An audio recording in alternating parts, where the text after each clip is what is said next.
Hello, everyone, and welcome to the fourth of our Fireside Talks for 2025. As you may know, this year's programme of Fireside Talks is part of a much wider project to restore, extend, and refurbish Ballycastle Museum with the support of the National Lottery Heritage Fund. All of our 2025 talks have showcased the amazing grassroots work that goes into recording and sharing our local heritage. This evening, we'll be hearing from the Friends of Ballycastle Museum, a dedicated group of volunteers who have helped open Ballycastle Museum to visitors for the last decade and support museum staff at pop-up events across the year. Tonight, 6 members of the Friends, Brian Molloy, Peter Molloy, Brigene McNeely, Melanie Brown, Roger Perritt, and Aidan McMichael, will be speaking on a topic close to all of our hearts, showcasing some of the treasures of Ballycastle Museum. This talk comes off the back of a book written and edited by the Friends and published by Museum Services in 2024 called 30 Ballycastle Treasures. As the title suggests, the book explores 30 treasures from the museum. Some of them are well known, of national significance, and quite obvious choices to be showcased. Others are much less well known, and some seemingly a bit commonplace. However, what the Friends have done is to contextualize the treasures, highlighting their importance as a way of exploring social history and providing a tangible way for us to engage with the history on our doorstep. If our speakers tonight give us even a hint of what is in the book, then I think we're in for a treat. So over to yourselves.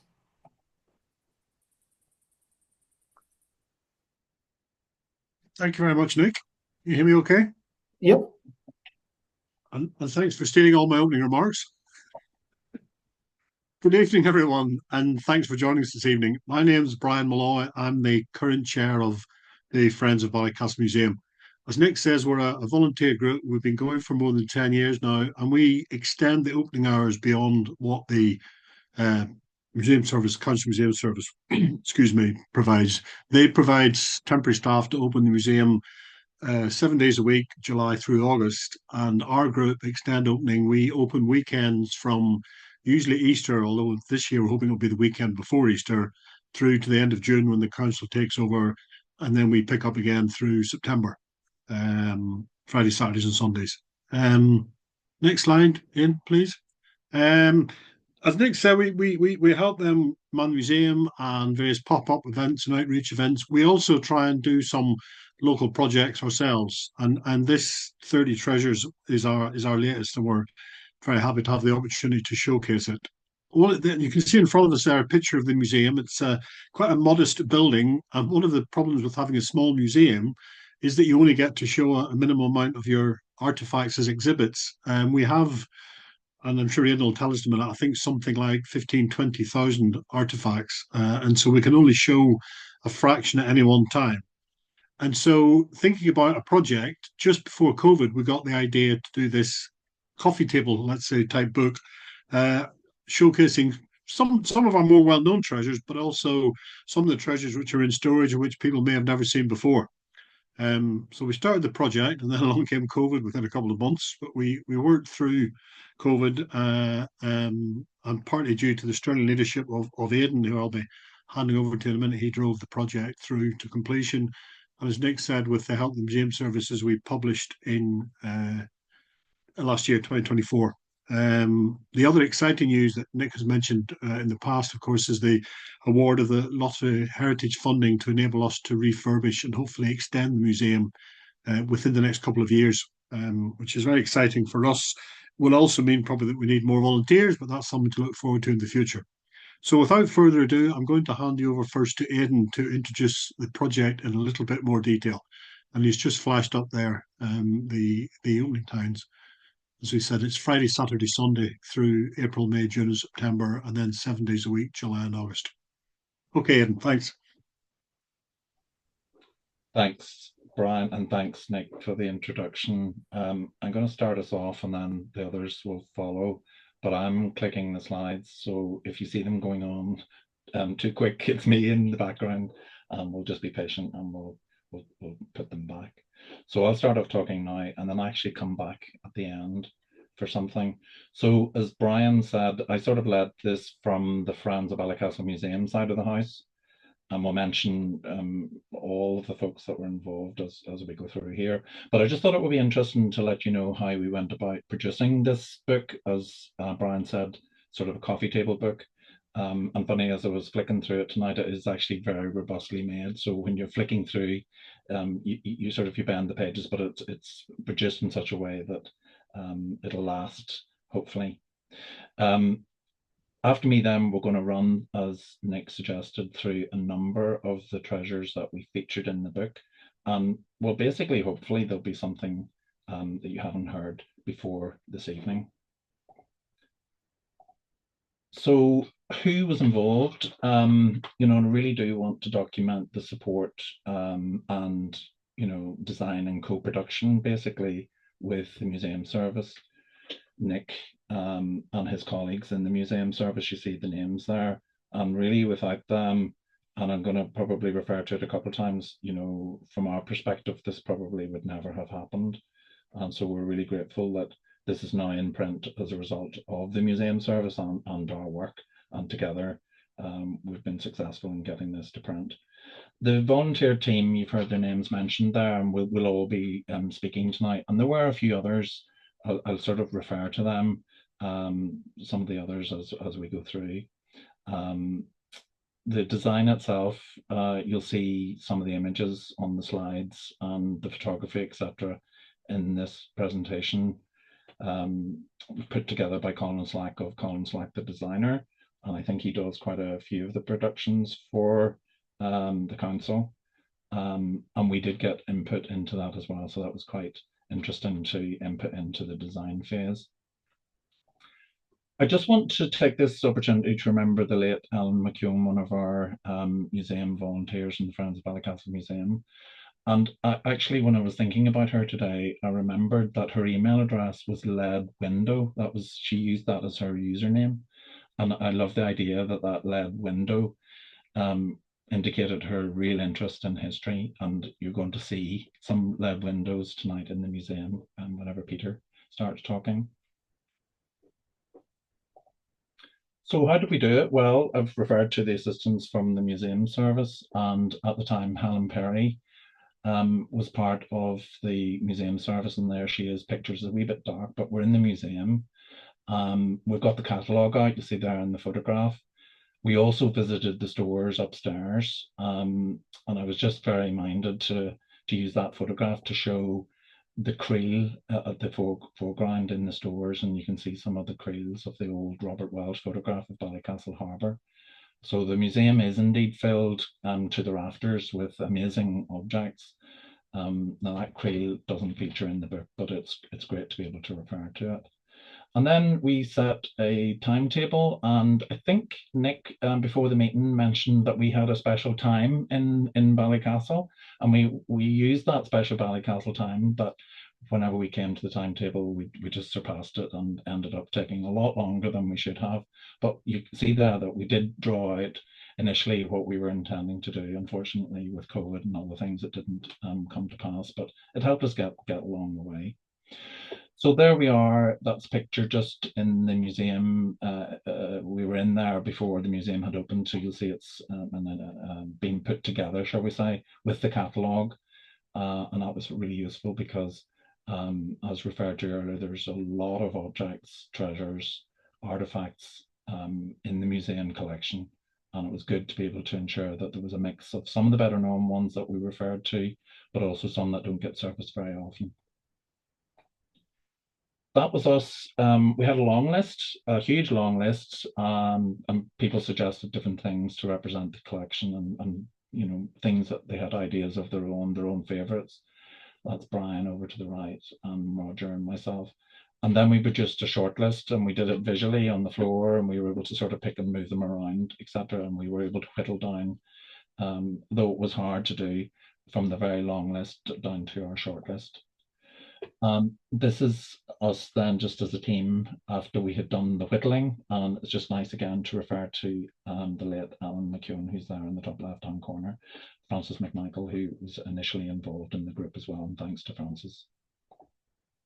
So what did we produce? Obviously the 30 treasures, and there's 2,700 in the museum collection. So the book is 135 pages. So there's, I don't know, 3 or 4 pages basically for each of the treasures, and nearly 140 photographs bringing the stories to life.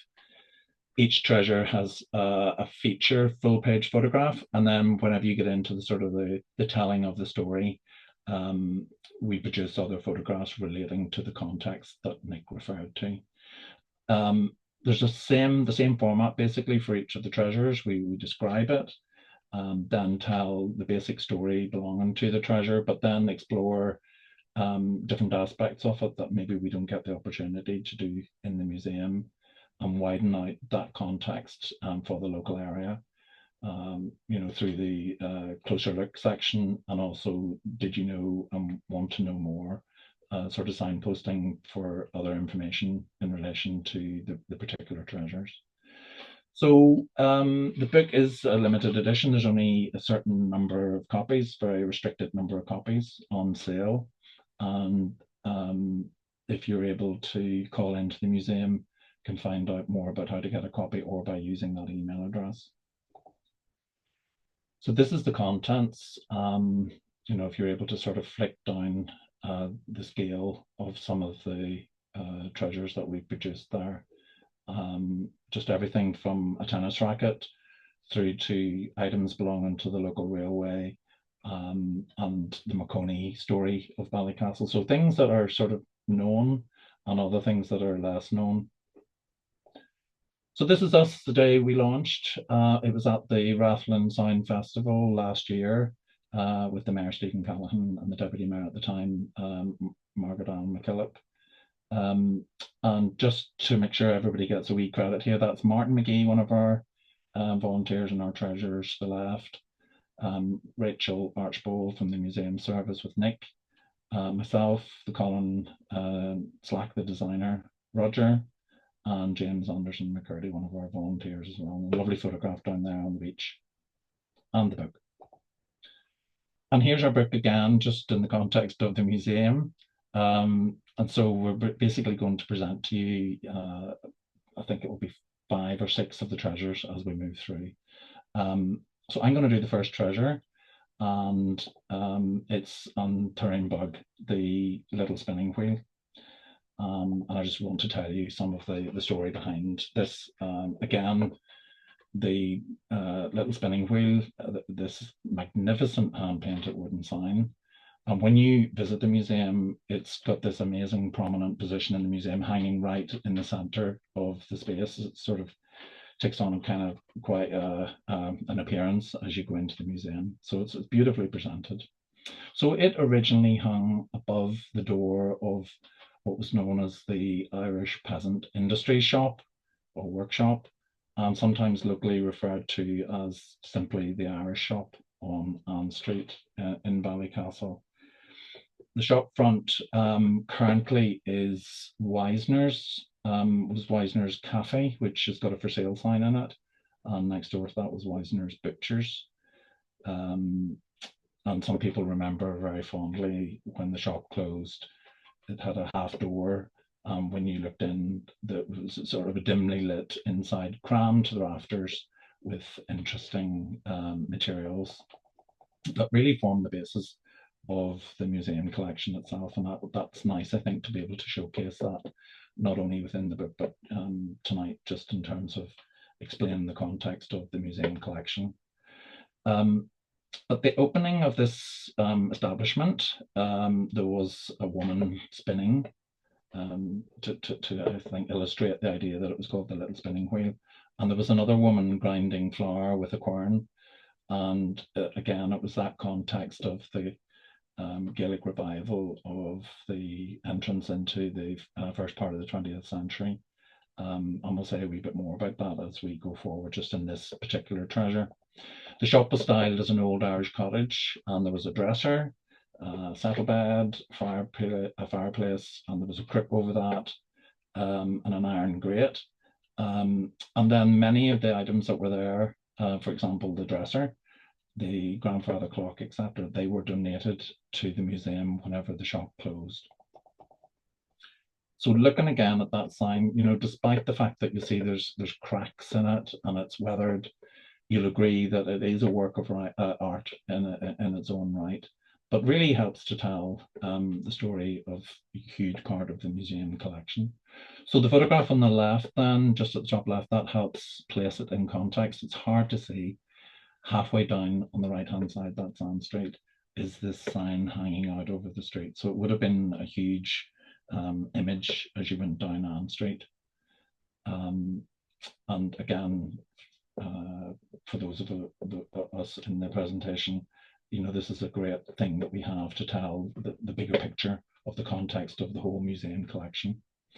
So the sign itself then is credited to several people: Jack Morrow of Belfast, who did the design and painting; Joseph Campbell of Belfast, who designed the iron bracket, which helped it hang out over the street; and William Parker, who was a local Ballycastle blacksmith, who executed the ironwork locally. So that bottom photograph, just to the left of the sign, again a spinning wheel, is identical to the one in the shop sign. So this is attributed to the workers led by Stephen Clark in the Irish workshop. So Stephen was from Murlough Bay, and he was the workshop manager and instructor. Stephen took over the role of instructor in the Ballycastle workshop whenever the Bavarian woodcarver Andreas Lang left. He had worked with Francis Joseph Bigger, who helped set up and establish this institution in Belfast. And he had worked through the Irish Department of Technical Instruction, and that's really how this man Lang came to be the instructor in Ballycastle.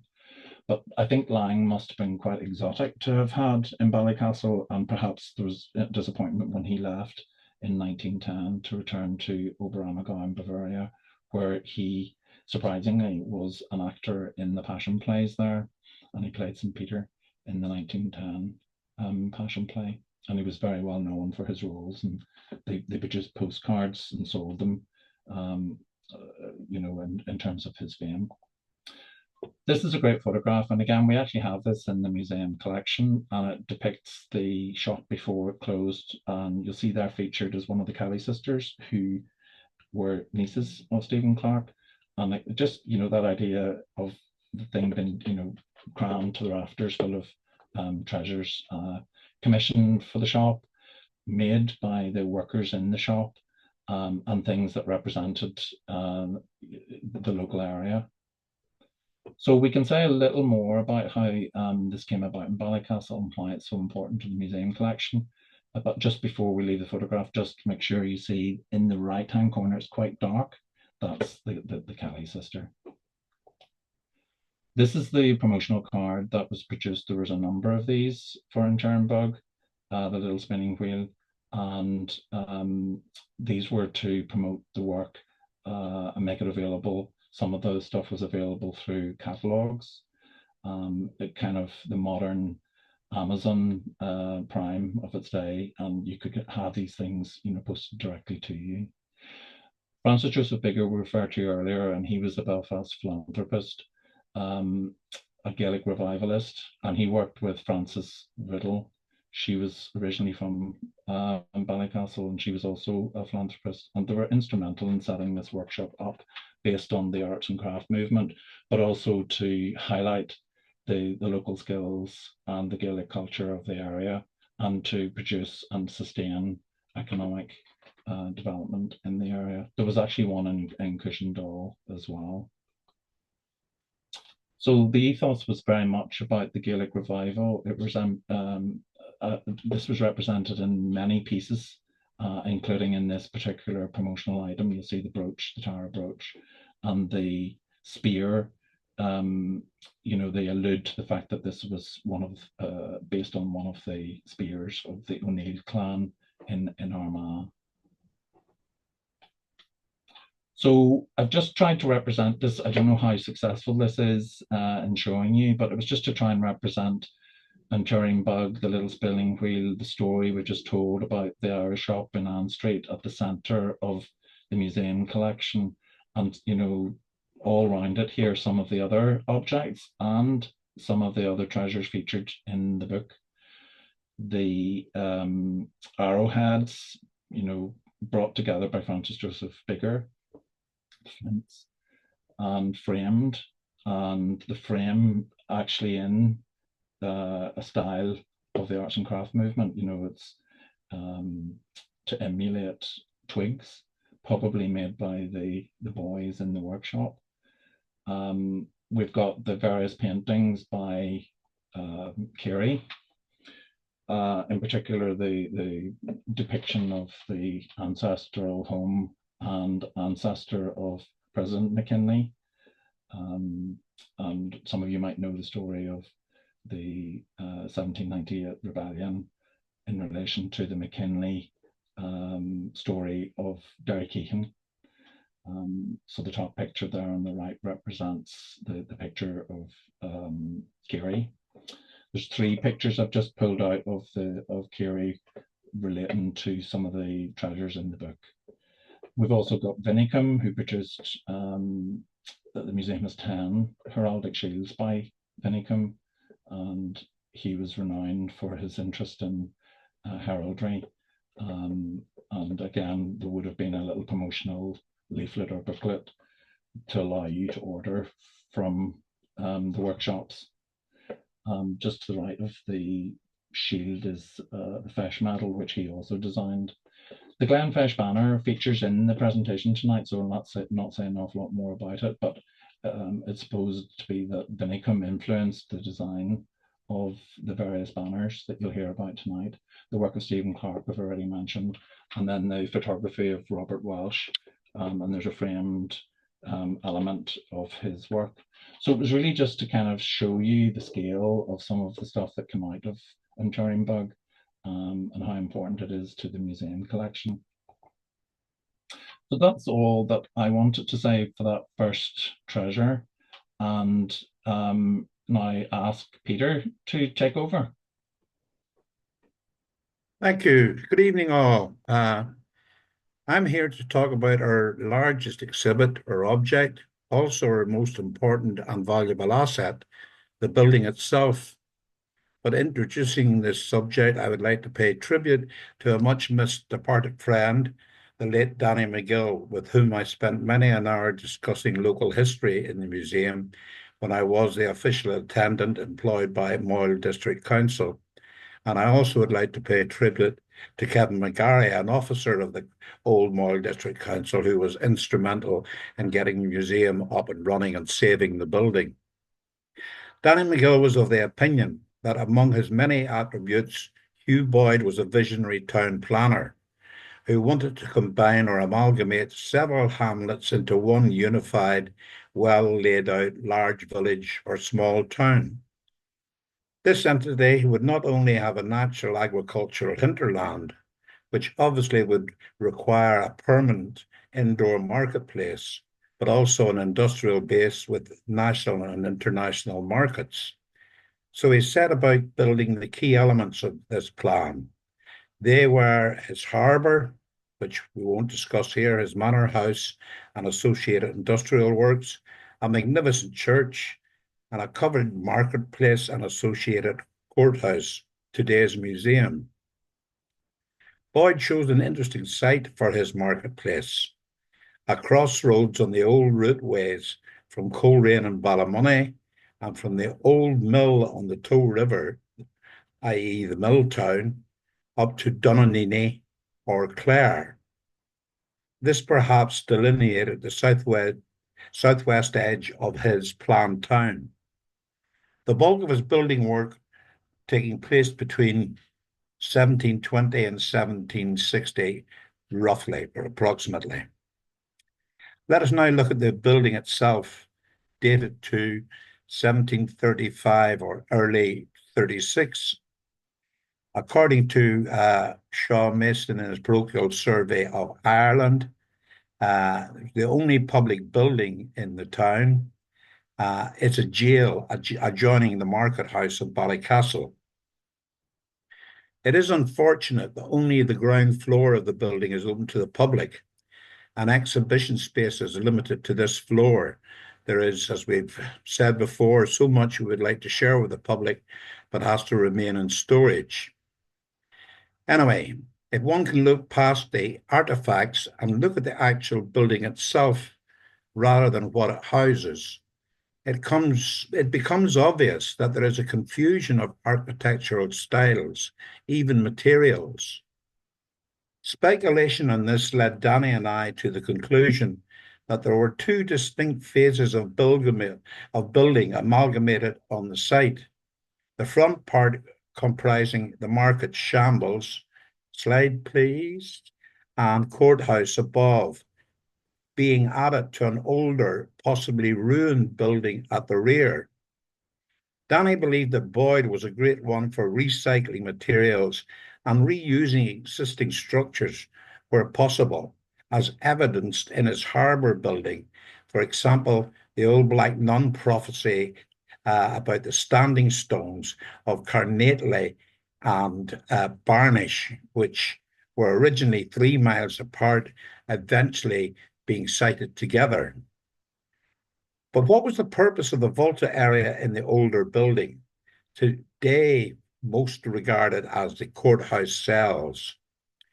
We had recently learned, and this is the early 2000s, that from Mr. Craig next door, that he thought the courthouse cells had been under his father's shop, as he remembered helping his father fill them in. I had also been recently studying fortified tower houses, as they are the most common so-called castle along the North Antrim coast in the territory of the MacDonalds.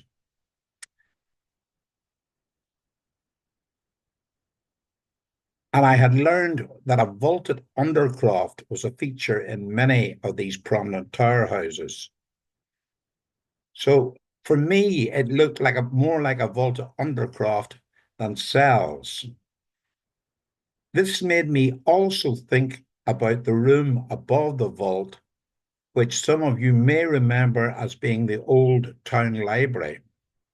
It has a very distinct medieval style southeastward facing window, slide please, which would capture most of the day's daylight and could be the main reception stroke living room of any substantial medieval building. I said as much to Danny, and we had a eureka moment. We thought we could be looking at the remains of a hitherto unknown tower house, which would predate the Diamond Castle and may indeed even be the original castle of Ballycastle. We then started looking at the anecdotal evidence which might point to this location. Was the street name itself, Castle Street, a major obvious clue?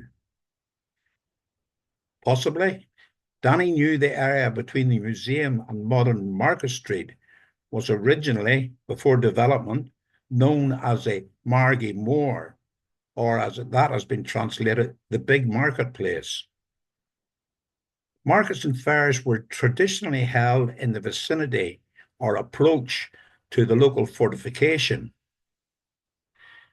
The pub just a few doors down the road, known as the House of MacDonald, could have originally been contained within an outer wall of such a fortification. And certainly in conversation with Tom O'Neill, God rest him, he remarked about the dividing wall between his and the lower property. When he was building new toilets, he went down 20 feet and the wall was still there and still intact. This House of MacDonald could, this House of MacDonald would certainly have possibly, or this House of MacDonald could very well have been built within a MacDonald household, i.e. a tower house. It certainly would have been in the 1500s and at the time of the Battle of Glentasy of 1565. Speaking of which, this was the first time we have the name Ballycastle used in recorded history, when Shane O'Neill, the victor, wrote to the Lord Deputy in London stating that he held Sorley Boy and his brother James prisoner in the dungeon of their own castle. Reverend George Hill, in his History of the Antrim MacDonalds, wrote of large amounts of human remains being found in gardens of Castle Street. Perhaps a possible mass grave in the vicinity of the castle after the battle. Anyway, I have taken enough of your time with my theory. I can only hope that the archaeological excavations, in conjunction with the redevelopment of the museum, will prove or disprove our theory, and that I live long enough to see it. Thank you for your patience.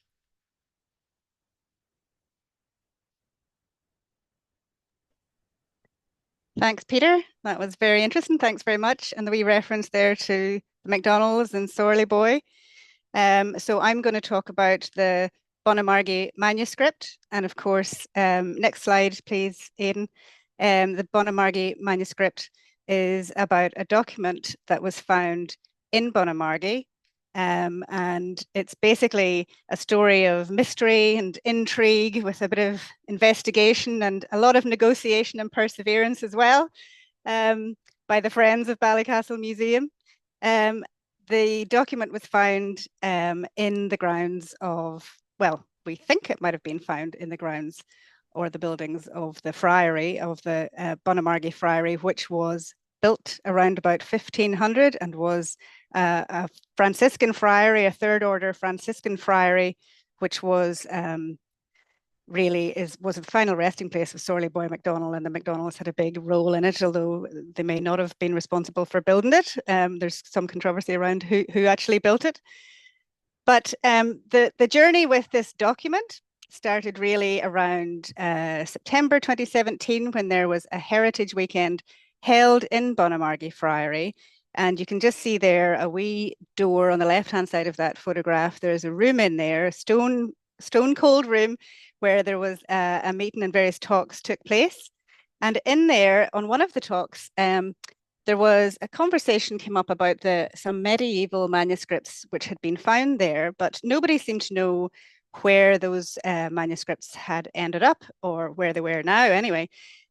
So I remember thinking, this is intriguing. I wonder where they are. And I knew that Robert McMichael had, in McMichael's histories, had referred to the documents being found. And he'd also referred to one of them being deposited at the British Museum. So next slide, please, Aidan. So McMichael had referred to an oak chest containing 4 illuminated manuscripts being found in 1822, either in the chimney of the lodge or in the oratory when it was being repaired. So this is a picture of one of those documents. And it's basically, it's the original document that this is a copy of was written in the 14th century, and it was the Meditations on the Life of Christ. And it was originally thought to have been written by Cardinal Bonaventura, but it turns out it maybe wasn't. So they call it a pseudo-Bonaventuran document on the Meditations on the Life of Christ. Now, this version that we have here is actually was done in the middle of the 1400s, so after that original one was done, and it's based on it and also on the Gospels of Nicodemus. So how did we find out what it was or what was going on? McMichael wrote that the document was deposited in the museum, British Museum. So we did a bit of research and went off and had a look. And actually, if you just want to skip ahead 2 slides there, Aidan.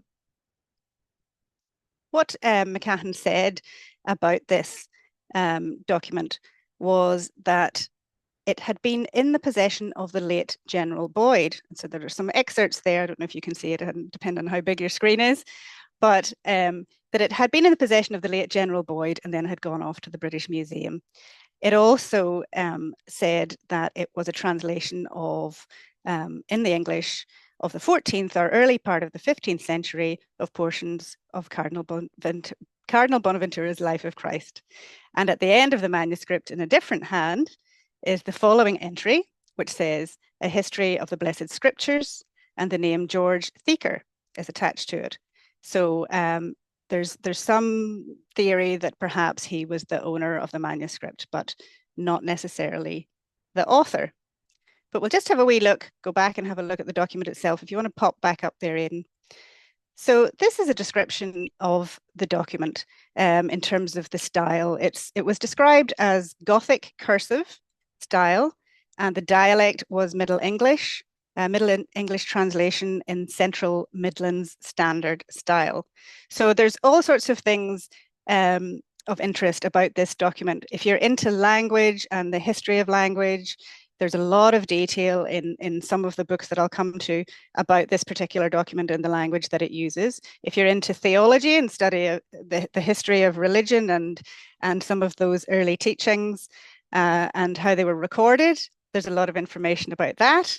And there's also the fact that this was written in the 1400s and that it was written on, what was it written on? How was it written? So the original manuscript in the museum, the one that was sent to the museum, was written on parchment codex, which is sheets of animal skin, calf skin, lamb or goat skin, they're not quite sure which, folded over and sewn along one edge. The ink is most likely to be iron gall made using gall nuts, which is growths in oak bark containing tannins. And iron or ferrous sulfate and gum. And other pigments are used to make the red and blue and green colors. And this is described as having, this document is described as having large and smaller initials in gold on red and blue grounds with foliate extensions, you can see them there, into the margins. Paragraph marks in gold with purple pen flourishing or in blue with red pen flourishing. Line fillers decorated in gold and blue with red pen flourishings. So you can see that in this excerpt that we have here. So next slide, please, Aidan. So next slide after that as well. We did a bit of research, having seen what McMichael had written about this document, and went off to have a discussion. Now, I rang the British Museum and said, do you happen to have a copy of this document? And explained what we knew about it. And they said, no, they don't have those documents anymore. They were all handed over to the British Library. So then got in touch and had a look at the British Library, did a bit of a search online there, putting in some keywords around Cardinal Bonaventura's Life of Christ and just what McMichael had said. And up popped a whole range of references. So scrolling through them, the provenance on this one stood out because there was the name of George Thieker, which was mentioned by McMichael. And it said an early 16th century inscription, George Thieker, on one of the pages. And also it was bought by the British Museum from a Mrs. F. Boyd, which is what they said then, in April in 1887. So I just thought, right, this has to be it. This has to be the one. So yeah, we then had a conversation within the Friends and decided we would need to look a bit more closely at this and see what we could do about it. So next slide, please. So what we did, the Friends got together and had a conversation about this document and did we want to pursue it, and people thought it would be a good idea to see if we could, and wouldn't it be great to get a copy of it or borrow it even. So we contacted the library, contacted Dr. Claire Bray, the head of the Ancient, Medieval and Early Modern Manuscripts at the British Library, who was very helpful. And at that time, it only had black and white microfiche copy of it, but she was so intrigued at the interest from Ballycastle and from the Friends of Ballycastle Museum that she felt that it made this document, this illustrated manuscript, worthy of being digitized. And until we got in touch, it really wasn't considered terribly important compared to some of the other much more elaborate illustrated manuscripts that they had in their collection. So we managed to get it digitized, and then we're able to license to use it. And so we got agreement to have to be able to purchase the images and get the license to produce a copy, which is what we now have in the museum. So next slide, please, Aidan. Meanwhile, more research was underway, and we discovered that actually, although the library didn't think that this was a terribly important manuscript, there actually had been quite a bit of research done on it, and in fact, a whole book written replicating it. And so you can see there some references to a study at the University of Oxford by Richard Sharp, who is unfortunately has passed away, but not before we got a chance to correspond with him about his work. And interestingly, I don't know if Robert Stars is on this call or not, but Richard Sharp said he was delighted to see that somebody in Ballycastle was looking at this article because he had spoken to Robert Stars because of his history website. And Robert is actually acknowledged there in the first footnote on the front page of that. So just so that we can carry on through this, the document you can see in the background there is the full production of this particular manuscript.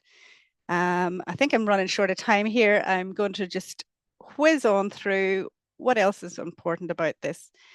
So the one thing we didn't know was, who is this George Thieker character?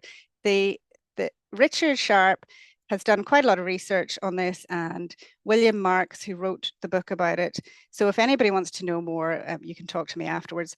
But they basically decided they had two different ideas about George Thieker. So William Marks thought that he might have been someone who did some restoration work on the text in the 1600s, in the 1500s, whereas Richard Sharp thought he might have been the sovereign of Belfast.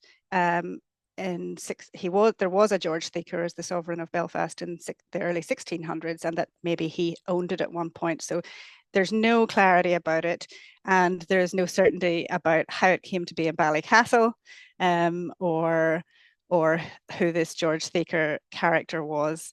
And Richard Sharp was very keen to point out in his research that these documents often appear to be found in these kinds of sites like castles and friaries, but that it's convenient for them to be found. They may actually not have been found, but been acquired by some other means, not such legal means.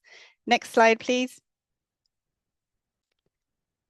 Okay, so this is just a little tiny bit more, another little excerpt of the document itself, and I just wanted to tell you some of the descriptions of this document from the two, or particularly from William Marks, who studied it in depth. And he just said the text, it's not a straightforward translation of the Latin meditations on the life of Christ, but a highly eclectic work.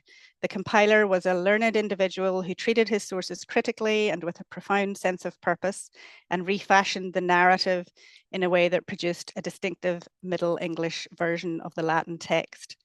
It has been summarized as being a planned volume that is designed to imitate some of the more lavishly decorated manuscripts that are out there, and that it was possibly designed for ownership by a secular household and was the mark of both prestige and piety. And it is one of a few, it's a one in a series of works. The author is unknown, the person who wrote it is unknown, but they do know that the same person has written a couple of other documents because of the way that the way the lettering is done, the way that the decoration is done. So that's interesting. They know that he or she has done other work, but they don't know who it was. So next slide, please. And this is it. This is the final copy on display in the museum, a full copy of the book. We have a copy under the glass, and we have a copy that people can handle. It's just as well we made the copy because the British Library has suffered from a cyber attack and you can't actually go and see this document online anymore.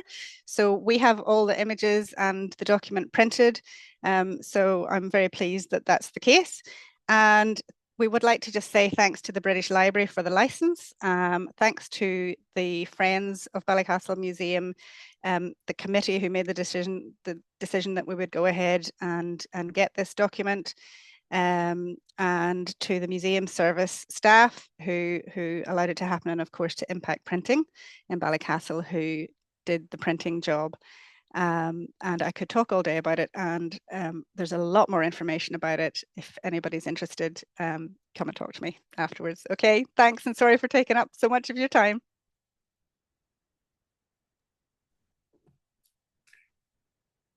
Aidan, if I just let you do the slides as I go along, because I don't have the order of them here. Hello, everybody. My name's Brigene, and I am going to talk to you this evening about one of the best loved exhibits that we have in the museum. It's very fondly known locally as the Taisy Banner. The Glen Taisy Fish Banner is one of Ballycastle's best loved and well-known treasures. And it's a cloth painted display panel or banner, which is one of a number of banners which was created for the first Fish na Glen in 1904 by William McMichael, who came from a local area just outside of Ballycastle called Culfeetrin. The banners were all designed and constructed locally, and they all depict images reflecting the Gaelic culture of the Glens at that time. The Taisy banner features the beautiful Princess Taisy, who was the daughter of Dorn, the King of Rathlin Island. And visitors to the museum can read about Taisy's very poignant and sad love story. Taisy was betrothed to the King of Ireland, but the King of Norway also had his eye on her and came to try and claim her for his own. Her story ended up with war and death, and is a very sad story. Alternatively, if you want to learn more about Taisy and her banner, Taisy's story is told in our recently produced booklet, The 30 Ballycastle Treasures, which is on sale now. Among the collection in Ballycastle Museum is also a photograph by Francis Joseph Bigger, which shows the 1904 Fish na Glen procession passing under the Red Arch at Waterfoot, and you can clearly see the banners displayed in this picture. Most of the original Glen's Fish banners have been lost through the years, and the Taisy banner is one of the last to survive that we know of. The museum does also house another fish banner within its collection.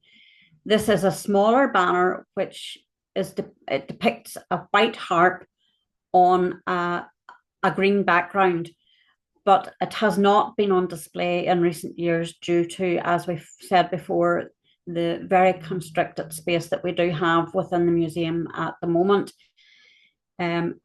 Hopefully, maybe once we get our renovations done and our extension, there may be more space and we may be able to display this banner as well.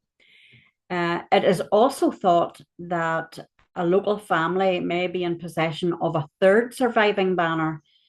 I did do some research a couple of years back on this, but failed to turn up anything or any information about this other banner. So at the moment, we're not sure whether that actually exists or not. Visitors and locals alike to Ballycastle can stand and wonder at the beautiful mural of Princess Taisy, which has been painted in recent years on the gable wall of Noel's Pound Coiner, which is at the top of Castle Street, opposite the Jet service station. And at present, we have an empty space in the museum as the Taizé banner is missing from its place, as it has been removed in order to have much needed restoration take place.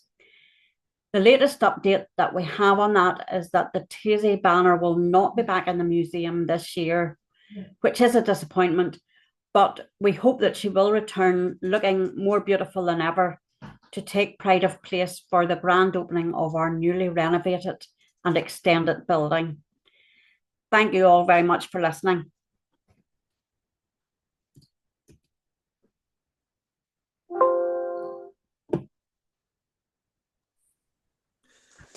Good evening, I'm Roger, I'm one of the volunteers, and it's my job to tell you about the Hurricane Lamp, which is one of those exhibits in the museum that's not unusual, it's not particularly valuable, but it does represent a time of the town's history.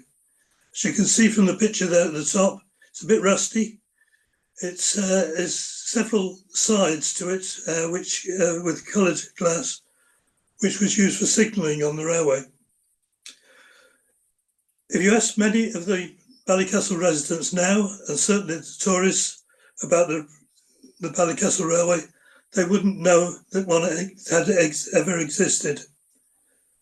They might know that one of the roads is called Station Road, but it's a 50-metre road that ends in a car park, and they wouldn't be able to see any evidence of the museum, of the railway. Even in the 1800s, Ballycastle was a bit isolated, with the sea to the north, the glens to the west, and the Great Garry Bog to the south, and to the west.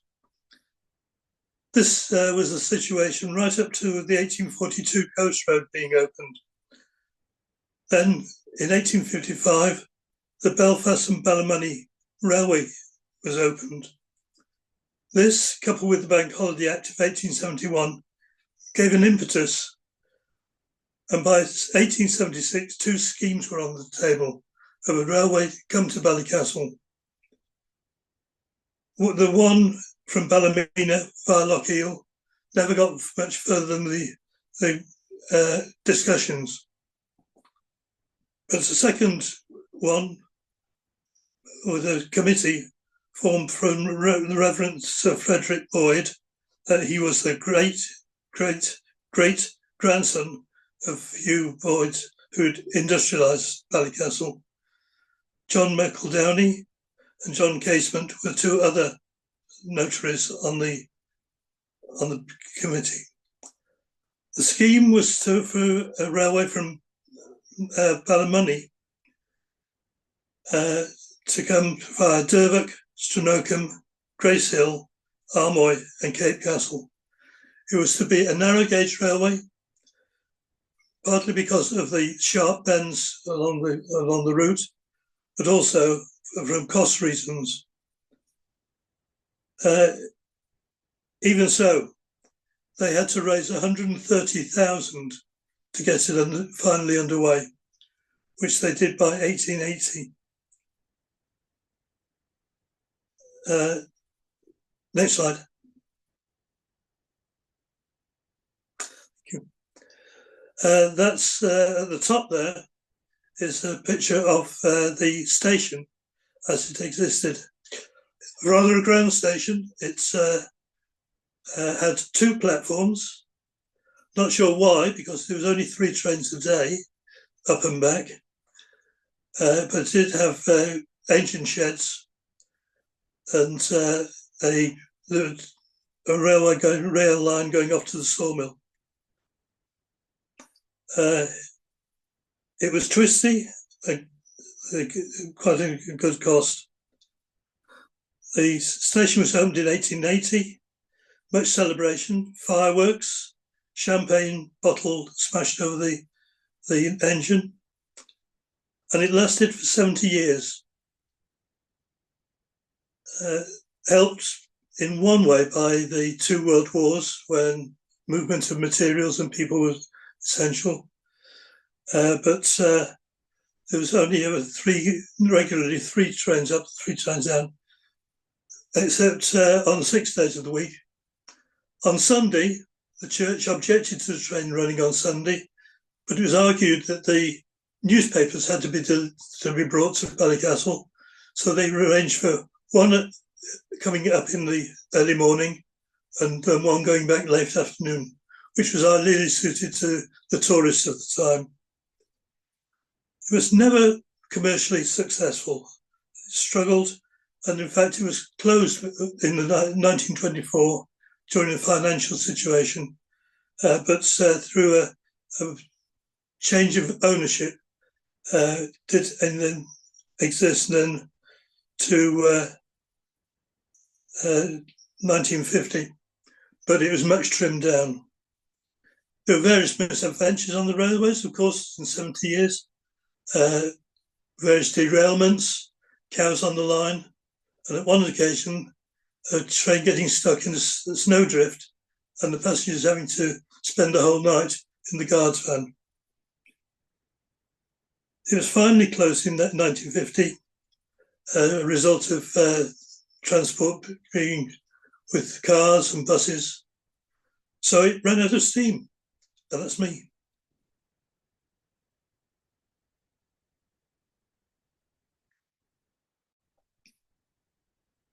Thanks for that, Roger. So my treasure is probably one of the better known stories in Ballycastle, and that is the Marconi apparatus. Next slide, please, Aidan. This is the Marconi apparatus, which is usually on display in the museum. To give it its proper name, it is a spark gap oscillator. And basically, by applying a high voltage across either side of this apparatus, you can generate a spark, which itself creates radio waves. And these can be controlled by pulsing the high voltage, and therefore you can sort of generate Morse code. And that's basically what Marconi and his team did when they sent the first commercial radio waves on the 6th of July, 1898, from between Ballycastle and Rathlin Island. This model that's in the museum is actually a replica, but I'll come back to that later. Next slide, please, Aidan. So in the middle of the picture, you see the man himself. This is Marconi in the middle here at a reunion with his colleagues. But in fact, although all the glamour with this great technological achievement in Ballycastle is associated with Marconi, it was actually mainly his assistant, George Kemp, who's on the moustached gentleman on the left of the photograph, who spent most of the time in Ballycastle and did most of the experiments. Marconi actually only visited Ballycastle once, and that was over the weekend of the Lammas Fair in 1898, a fair in which apparently he was totally disinterested. He was only interested in his own experiments. And the other gentleman on the right here was another of his assistants, a man by the name of Percy Wright Paget. And this was a reunion of them in 1929. So that's the main players that are involved. Next slide, please, Aidan. This was a big event for Ballycastle. As I said, it was the first commercial radio signal sent in the world. And of course, it was well marked. It was marked on its 75th anniversary in Ballycastle, which I remember very well as a teenager being involved in that. They set up a mini post office in Star of the Sea School, as it was then, and a ham radio station. And you could post yourself a postcard about the celebration. And if you look in the bottom right of this picture, in front of the Marconi apparatus, you can see one such postcard. And indeed, I think I've got a couple in the box in the attic somewhere that I sent myself at the time. And there were actually two postmarks created by the post office, one for the Ballycastle post office and one for the Rathlin post office. And it's the Rathlin post office that you can see in the top left of the display here. And this was also a first, because I believe that this postmark is actually the first postmark in the world to have the name of the post office written in Morse along the side. So if you see the line of dots and dashes up the right and left-hand sides of this postmark, that spells Rathlin Island Post Office. I'm reliably informed. Next slide, please, Aidan. So that's in essence the what of Marconi. People generally know that he came here and he did the first radios. But why? Why did it happen in Ballycastle? What was our claim to fame and why did they want to come here? Well, the fact of the matter is that Marconi's experiments in Ballycastle were funded by Lloyd's of London, the shipping company. Lloyd's were very interested and keen to monitor, or had for some time monitored, the movement of North Atlantic shipping as it sort of basically came around into the sound between Ireland and Great Britain. And Rathlin was an ideal spot for seeing that. They were, laying off insurance against all the shipping that was coming across the Atlantic down to Glasgow and Liverpool and Belfast. And it was very important for them to know as soon as possible when the shipping was reaching, if you like, safe waters. Although some might argue how safe it was around the Rathlin Sound, but that's another story. And in fact, although you can't quite see it in this photograph, there is a little building directly behind the lighthouse here, known as the Glass House. And the off-duty lighthouse keepers would sit in that with binoculars and record shipping for Lloyd's as it came past. The problem was how to get that information from the Rathlin Lighthouse. And in the early days, they actually used semaphores. The lighthouse keepers used semaphores, and operatives on the Torhead signal station with powerful telescopes could read these semaphores, and that was the way they used to message initially. But of course, that only worked in fair weather when you could see the semaphores, which we all know doesn't always happen around Ballycastle. The next thing they tried to do was to use pigeons, messenger pigeons. And a lot of pigeons were trained up to fly across to a net at the Coast Guard in Ballycastle, and as they landed on the net, it would ring a bell to say that they arrived with a message about the shipping. But unfortunately, the peregrine falcons on Rathlin Island put paid to the pigeons in fairly short order. So they had to think of something else. So when they got wind of these experiments that Marconi was carrying about with radio waves, they thought, this could be a good thing. And so they actually funded him to come. And that's why they came to Ballycastle, because it was actually Rathlin Island they were interested in. And they set up masts, one here at the East Light. And in fact, if you explore around the East Light, you can still see the concrete plinths with the Lloyd's sign on them that were used to anchor a huge mast that they erected alongside the lighthouse. And then there were masts at several locations of Ballycastle. One at the church, the Catholic Church, was found to be the best one, but least practical because of the bells and other things getting in the way. But they also had erected a mast from the old coal yard where the harbour now is up to Kilmar House at the top of Key Road, as we know it. And so that's how the experiments came to be in Ballycastle. Next slide, please. As I mentioned earlier, we had a big memorial or big celebration in Ballycastle for the 75th anniversary, which was in 1973. And they built a very grand memorial in front of the Granny's Rock, as you can see here on this slide, which is down at the harbour in Ballycastle.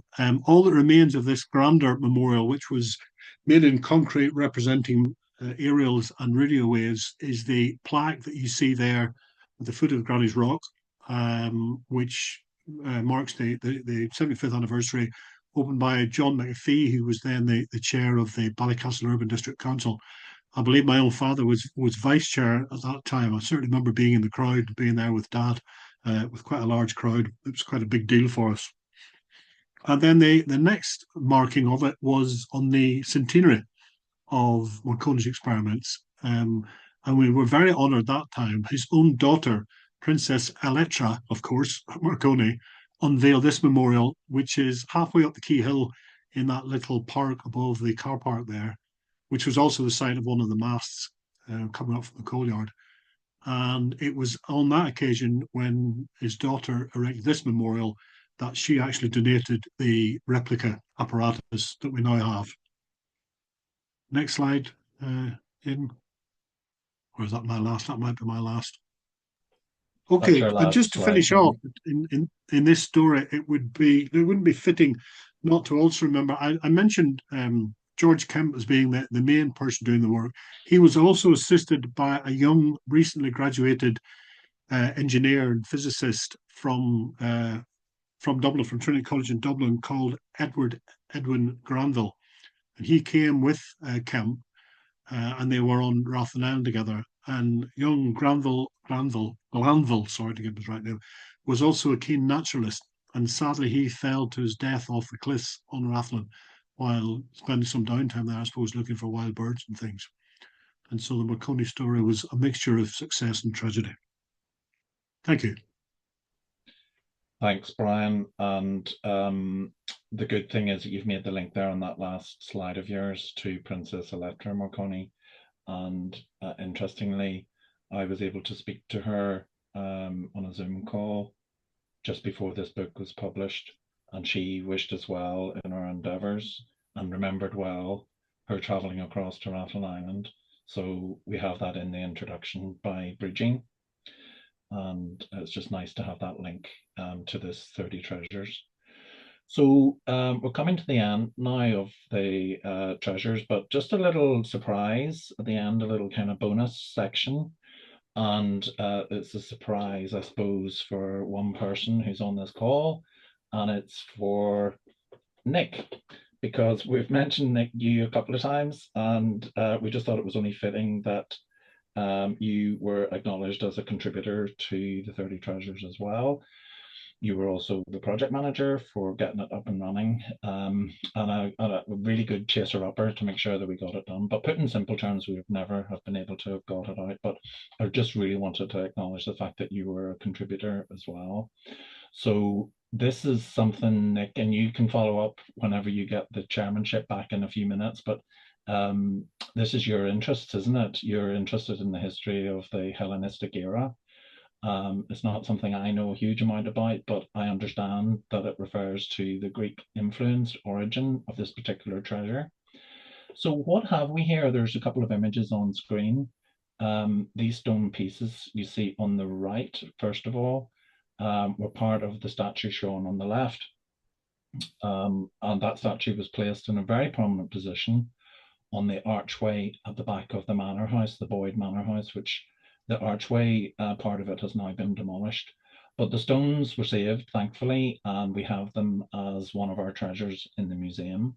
And in recent years, they've been displayed as part of our collection over the summer. But over time, the statue was known locally as the Devils of Ballycastle. You see the title in the slide there. And my colleague Brigene, who spoke to you earlier, I'm going to quote her now because she's quoted as saying that when they used to go to school, we would line up on the footpath below the Devils and run past as fast as we could. I love that idea. And then others in the town just said that, you know, it was a devil with bad angels attached to it. However, using Nick's research on this treasure, we understand now that it may actually have been made locally from Ballycastle sandstone.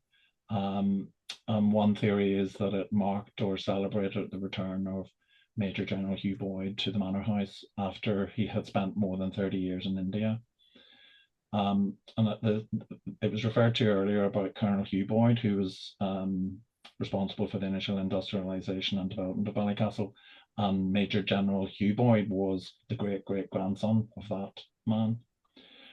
So to finish off, if you're on Facebook and following Ballycastle Museum, Nick has filmed a little video of the Devils in situ in the museum on display, and you can have a look at that. So on behalf of everybody who's presented tonight, thank you so much for your time and for listening so patiently. And I'm going to hand you back to Nick, and we'll take any questions or comments that you have. So thank you.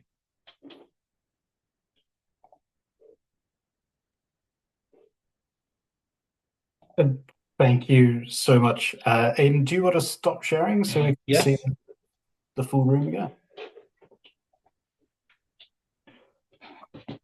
There we go. Look, folks, thank you so much. That was a really fascinating exploration of some of the many treasures that can be found in Ballycastle Museum's collection. You've thanked me there for my help with the book, but really I was only a very small part of it. My then colleague, Rachel Archibald, I think had a much larger role to play in the editing process. So I think thanks are duly deserved for Rachel. The additional work that you've done investigating the history and stories behind the collection is really commendable. Certainly, as a museum officer, I can say that we in the museum service have certainly learned a lot more about the collection from your own work. And as a group, I think it's fair to say that the Friends illustrate the ideal situation where you have a group of local people who are working to make local history both more interesting and more accessible for everyone. So thank you so much for that. I will open the room now up to any questions if there are some. I'll just go through this couple of comments first. So thank you to all the speakers for talking about an eclectic range of Ballycastle treasures, also for all the hard work recording the 30 treasures. So that was from Anne. Paul says, thanks to all, an excellent presentation. And Cormac says, many thanks. It really is a fascinating collection and history. So thank you for those comments. Are there any other questions or comments there? Okay, thanks very much, everybody. Very interesting. Two or maybe it's three questions, I'm not sure. So what actually is happening to the museum now as part of the ongoing project? I take it there is quite a lot happening. That's one of my questions, and just maybe to follow up on that, there was a reference to, I think it's 2,700 items available in storage. Is there a catalogue of that? And would there be any possibility at some stage of having an online catalogue? And finally, if some of these items are in storage, would there be a possibility of having a revolving display of some of those items as well? Donald, it's almost as if you're a plant, and I fed you those questions earlier. So yeah, in what order will we deal with that? Yes, there are well over 2,700. At this point, one of my other colleagues, Laura, is working to inventory a recent donation, and it's going to put us sort of, closer to 3,200. And then there's more material there that hasn't yet been accessioned. So we have a lot more even than sort of is officially listed in our accession register. That accession register can be accessed within the museum. So at the moment, it would have to be a visit to Ballymoney Museum, the museum service offices, which would then allow you to sit down and look at that digitally. And certainly we have researchers who come in every so often to do that sort of thing. Ultimately, then, we are looking at having that material available in catalogue form within the museum once it gets refurbished. That's absolutely something that will be there and will be available for anyone. And as part of those plans as well, we are hoping to have a temporary exhibition gallery, which will mean that we can rotate material in and out through a series of different temporary exhibitions throughout the year. Which sort of leads back to your original question, is what's happening? We can say some things. There are other things that we can't quite yet say because the council hasn't sort of formally approved everything yet. But ultimately, our ongoing project is looking to expand the museum. We're looking to go from the 2 galleries that we currently have to potentially 5 galleries, plus a store on site, which means that we're looking to have a lot more space and greatly increase the offer of what's available. As part of that, we'll have, as I say, this temporary gallery where we can have rotating exhibitions, and also a community space where we can have school workshops, community groups potentially come in and use it for whatever needs they might have, as well as public talks in person. So as you'll know, at the moment, there's no space within the museum for public talks. The last time we tried one on site, I think we managed to squeeze in 12 chairs. And, we've been using other venues for our in-person talks. So it will be a greatly increased offer once it's completed. Optimistically, we're looking at summer 2027 for completion. It will hopefully be sometime in 2027, but we are aiming for summer. Does that answer the question? Yes, indeed, Nick. Thank you very much. Indeed. No, thank you. Are there any other questions in the room?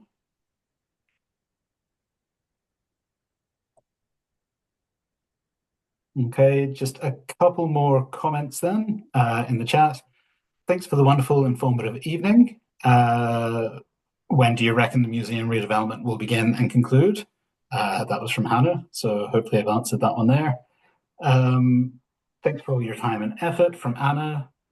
Hannah then says, all very exciting, glad to hear it.